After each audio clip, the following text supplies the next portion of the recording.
Kevin Mitnick is known as the king of all hackers, with aliases like the Condor and the Dark Side Hacker. Mitnick's exploits stem back to his youth in the late 70s, where he began taking advantage of the system by tricking the Los Angeles bus transfer system to get free rides. As he aged, Mitnick found his gift for code and began hacking into big-name companies like Nokia, Motorola, IBM, and eventually, the Pentagon. Millions of dollars of information passed through his hands before he was finally arrested in 1995. Hardly deterred, Mitnick went on the run from the FBI for 3 years and was the most wanted computer criminal of his time, before he was sentenced to 4 more years in jail. Mitnick didn't consider what he was doing as hacking and referred to it politely as social engineering. At one point, a judge found him so threatening that he placed him in solitary confinement because he thought Mitnick could start a nuclear war by whistling codes into a payphone.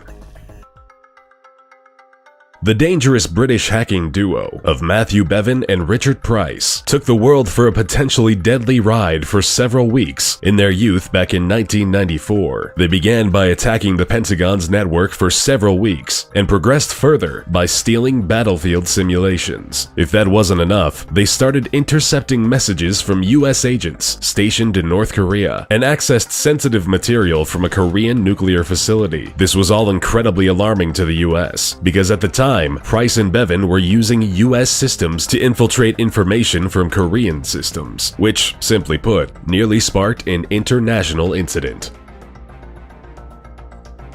You've probably heard about the infamous hacktivist group, Anonymous, or just Anon, sprouting back in 2003 from the breeding grounds of 4chan. Anonymous consists of an unspecified number of politically active hackers. They campaign for internet freedom, social justice, and transparency in the law. With nothing off limits, this group has hit the Chinese government, the Vatican, the FBI, and CIA, while spending just as much time leaking documents or taking down websites with political intent during the aftermath of tragedies like Charlie Hebdo, Michael Brown, and launching large-scale personal attacks on individuals associated with the KKK. While they may not be monetarily motivated, the information they've leaked and the impact they've had on cases and cover-ups has been huge.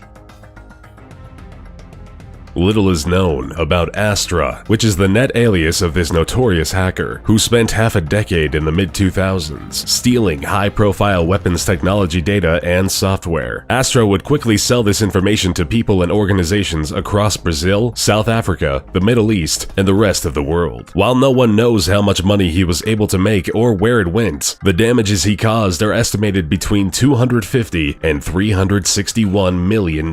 Strangely, even after all of the destruction caused, Astra was never publicly identified, even when Greek authorities arrested and detained this threatening hacker in 2008. Speculations and rumors say that he is a 58-year-old Greek mathematician and is serving 6 years in jail somewhere.